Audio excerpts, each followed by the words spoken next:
The Galaxy S22 might be a much more dominant phone than the iPhone SE2, but that doesn't make the SE a bad phone. In fact, it's literally close to $500 cheaper than the S22 and still a great entry-level iPhone that'll be good for the next couple of years. Now, in terms of design, both phones are all glass, but the S22 clearly looks and feels more sleek, especially when you're holding it in your hand, and that's from personal experience. Now, the displays on these phones are also quite different. You've got a 4.7-inch LCD display in the SE2 and a 6.1-inch Super AMOLED 2X display in the S22. Then we've got to talk about storage. Now, iPhones from the 13 and up are starting at 128 gigs, but the base storage on the SE is going to be 64 compared to the 128 that you're going to get on the S22.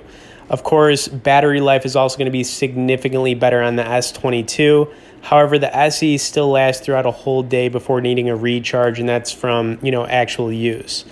Other than that, we got to talk about cameras, right? So if you're looking for a phone specifically for phone photography, then I got to say the Galaxy S22 is definitely worth the extra money. It's got a 50 megapixel back camera and can record in 8K at 24 frames per second. So it's definitely a beast in the phone photography department compared to the 12 megapixel back camera on the iPhone SE.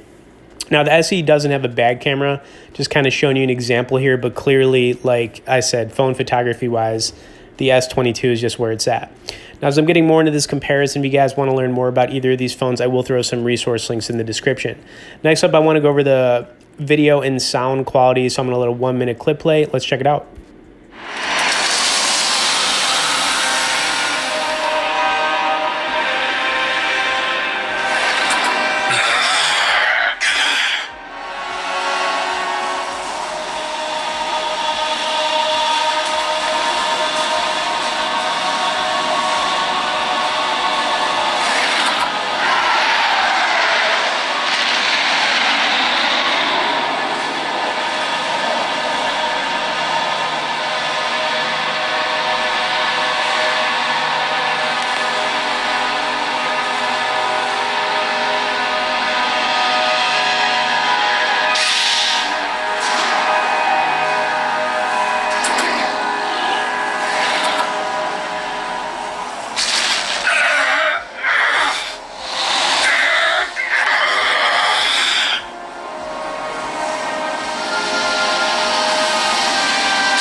Next up, I'm going to do a quick gaming comparison on both phones playing Into the Dead 2. I'm going to start up top with the S22, then I'll make my way down to the iPhone SE, and I'll give you my closing thoughts on both phones.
Okay, bottom line, like I said in the beginning of this video, the Galaxy S22 is clearly the more dominant phone in just about every category. But on the flip side, the SE2 is still a really good entry iPhone that is $500 cheaper than going with an S22. Of course, like I said, if you want to learn more about either of these phones, I'll throw some links in the description. Thanks for watching this one, guys, and we'll see y'all in the next video.